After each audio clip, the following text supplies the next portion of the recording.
अस्सलामु अलैकुम दोस्तों, कैसे हो? उम्मीद है कि सब खैरियत से होंगे। अल्लाह आप लोगों को ऐसे ही खुश रखे।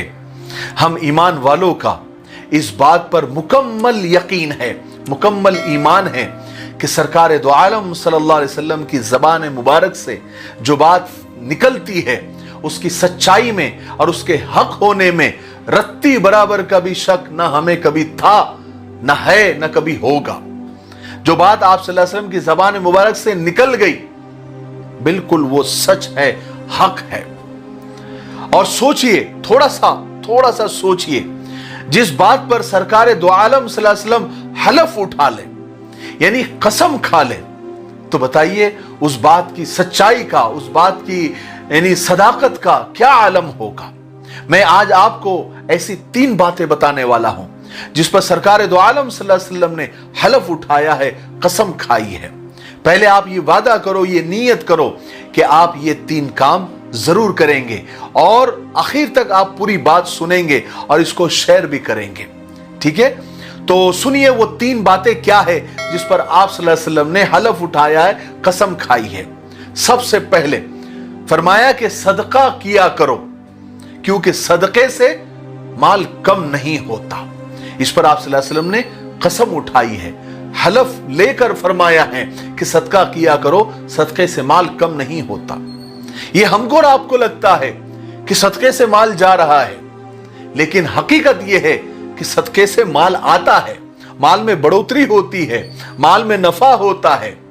और वैसे भी सदके के बहुत फायदे हैं, जैसे सदके से गुनाह माफ होते हैं, सदका करने से माल कम नहीं होता, सदका जहन्नम से दूरी का सबब है, सदका करने वाले कयामत के दिन अर्श के साये में होंगे, सदका करने से माल में बरकत होती है, सदका नफ्स की पाकी का जरिया है, सदका नेकियों को बढ़ाता है, सदका करने वाले का चेहरा कयामत के दिन चमकता रहेगा, सदका मगफिरत का जरिया है, सदका सखावत की अलामत है, सदका करने से उम्र में बरकत होती है, सदके से बुरी मौत से हिफाजत होती है, दिल की सख्ती कम होती है, हर किस्म की बीमारियों से हिफाजत होती है, अजाब कब्र और अजाब जहन्नम से हिफाजत होती है। अल्लाह जल्ले जलालहू के गुस्से को सदका ठंडा करता है, सदका गुनाहों को ऐसे मिटाता है जैसे पानी आग को। सदका करने से हमारे यानी रब का गुस्सा कम होता है। और सदका ऐसे जिसका फायदा आम हो, जैसे कुआं खोद देना, दरख्त लगा देना, मस्जिद बना देना, मदरसा बना देना, या जिससे सारी इंसानियत को फायदा हो, ऐसा कोई सदका कर देना जिसको सदका जारिया कहते हैं, तो इसका सवाब तो मरने के बाद भी मिलता रहता है। तो नियत करो कि अपनी इस्तिताअत के मुताबिक दिल खोल के सदका करेंगे। और सदका करने पर जो अल्लाह तबारक व तआला ने, अल्लाह ने और उसके रसूल ने इतने सारे ऑफर दिए हुए हैं दुनिया व आखिरत के, कि दुनिया में भी इतने फायदे हैं सदके के और आखिरत में भी इतने बेनिफिट है, तो कौन ऐसा होगा जो इन बेनिफिट्स का और इन सारे फायदों से फायदा नहीं उठाएगा।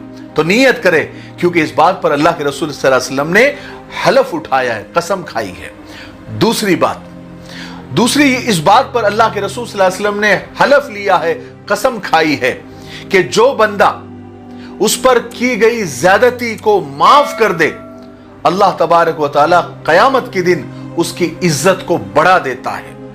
यानी किसी ने आपको तकलीफ दी, गाली दी, बुरा भला कहा, आपकी इज्जत से खेलने की कोशिश की, या जो भी जिससे आपको तकलीफ हो सकती है, जो आप पर ज्यादती हो सकती है, और आपने उसको अल्लाह के लिए नजरअंदाज कर दिया कि छोड़ दो यार, मेरा भाई है, मैंने माफ कर दिया, हालांकि मुझे तकलीफ बहुत हुई लेकिन मैंने अल्लाह के लिए माफ कर दिया, तो अल्लाह के रसूल सल्लल्लाहु अलैहि वसल्लम कसम खाकर फरमाते हैं कि अल्लाह कयामत के दिन ऐसे इंसान की इज्जत को बढ़ा देगा।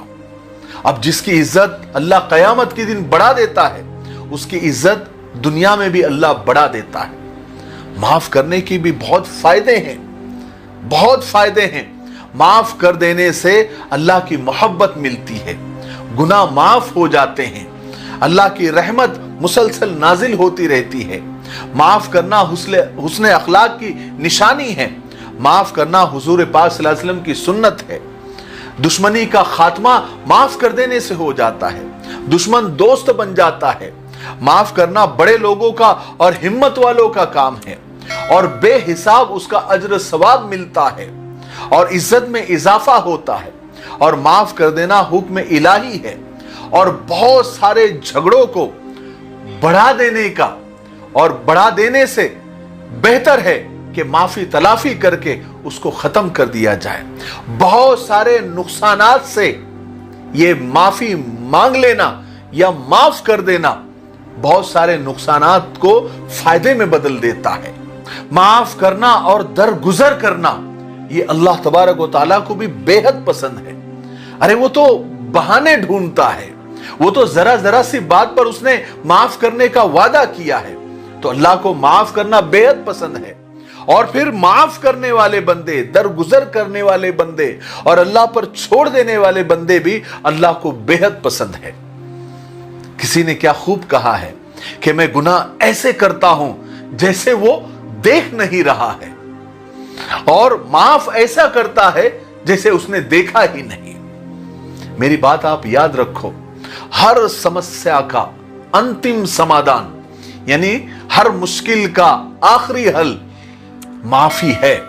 या तो मांग लो या कर दो। आप देखो, करके देखो, यकीन नहीं आता तो ऐसी नौबत आ गई कि आपको माफी मांगना है तो मांग लो, और ऐसी नौबत आ गई कि आप माफ कर दे तो आप माफ कर दे। देखिए सारे मसलों का हल और सारे समस्याओं का निदान ऐसे ही हो जाएगा। ये अना के झगड़े हैं, ईगो के झगड़े हैं। आप इसको साइड में रखो और थोड़ा सा झुक जाओ या पीछे आ जाओ, सारे मामले सुलट जाएंगे। आखिरी और तीसरी बात जिस पर जनाब रसूल पाक सल्लल्लाहु अलैहि वसल्लम ने हलफ उठाई है, कसम खाई है, फरमाया कि जो इंसान अपने लिए भीख मांगने के दरवाजे खोल देता है उसके लिए अल्लाह ताला गरीबी और मुफलिसी के दरवाजे खोल देता है। देखिए याद रखें, रब से मांगने वाले कभी मायूस नहीं होते और जो लोगों से मांगते हैं उनके हाथ में हमेशा जिल्लत और मायूसी के सिवा कुछ भी नहीं आता। हाँ, परेशानी की बात अलग है, मुसीबत की बात अलग है, कर्जे हसना जो मांगा जाता है उसकी बात अलग है, लेकिन जो जबरदस्ती जिनको शौक होता है, आप देखिए कितने ऐसे मांगने वाले हैं जो सेहतमंद होते हैं, सब कुछ होते हैं, लेकिन वो लोगों से भीख मांगते हैं। यहां तक कि अल्लाह के रसूल सल्लल्लाहु अलैहि वसल्लम ने फरमाया कि जो लोग सिर्फ माल को बढ़ाने के लिए लोगों से भीख मांगते हैं वो ऐसे हैं जैसे वो अंगारे मांग रहे हैं, चाहे वो कम मांगे या ज्यादा मांगे। अल्लाह के रसूल सल्लल्लाहु अलैहि वसल्लम फरमाया कि ऊपर वाला हाथ बेहतर है नीचे वाले हाथ से, यानी देने वाला हाथ बेहतर है लेने वाले हाथ से। तो अल्लाह से मांगे, अल्लाह है ना देने वाला। अरे जिससे तुम मांग रहे हो उनको भी तो अल्लाह ने दिया है कि हम जिससे मांग रहे हैं या जिनसे तवक्को करते हैं, ये मालदार लोग, अरबपति, करोड़पति लोग, इनके पास कहां से आया हुआ माल है? अल्लाह ही ने तो दिया हुआ है। इसलिए हम अल्लाह से मांगे ना, इनके क्यों एहसान ले, इनके क्यों, ये तो एक बार देंगे और 100 बार जलील करेंगे। उससे अच्छा है कि हम अल्लाह से मांगे। वहां पर जिल्लत नहीं मिलती, वहां पर ताना नहीं दिया जाता, वहां पर एहसान जताया नहीं जाता, वहां पर तो बस आने वाले का इस्तकबाल किया जाता है, आने वाले को हाथों हाथ उठा लिया जाता है, आने वालों पर, मांगने वालों पर उसको प्यार आता है। तो हम क्यों ना अपने उस परवरदिगार से हमेशा मांगते रहे। वो सब कुछ देने वाला है, वो सब कुछ देगा, बस हम मांगने का हक अदा करें, वो अपना हक अदा कर देगा, वो नवाजने का हक अदा कर देगा। तो मुझे उम्मीद है कि आज की ये हदीस से और ये 3 बातों से हमको बहुत कुछ सीखने को मिला होगा। तब तक मेरे लिए, पूरी उम्मत के लिए, पूरी इंसानियत, पूरी मानवता के लिए और हमारे प्यारे मुल्क भारत के लिए और यहाँ की अमन शांति, तरक्की, उन्नति के लिए खूब दुआएं करते रहे और अल्लाह ताला फ़िरका परस्ती से हमारे प्यारे मुल्क भारत की हिफाजत फरमाए। अस्सलामु अलैकुम व रहमतुल्लाहि व बरकातुहू। जैसा कि आप जानते हैं, हमारी मिफ्ताही परफ्यूम्स हमारी एक छोटी सी तिजारत है और ये जितने भी प्रोडक्ट आपको नजर आ रहे हैं नीचे, ये सब हमारे हैं और बहुत बेहतरीन हैं और बहुत अच्छे हैं, बहुत प्यारे हैं। आप हमारी वेबसाइट www.miftahiperfumes.com ये भी विजिट करें اور یہ جو نمبر اسکرین پر آ رہا ہے، آپ اس نمبر پر کانٹیکٹ کر کے واٹس اپ کر کے جیسے بھی آپ کو مناسب لگے آپ آرڈر کر سکتے ہیں. انشاءاللہ جو بھی عطر آپ منگائیں گے جو ہماری ویب سائٹ پر ہے، انشاءاللہ نفع کا سودا ہوگا اور آپ کو ہمارے ہر پروڈکٹ ہر عطر پسند آئیں گے. ٹھیک ہے، مجھے امید ہے کہ آپ ضرور وزٹ کریں گے اور کال کریں گے اور آرڈر کریں گے.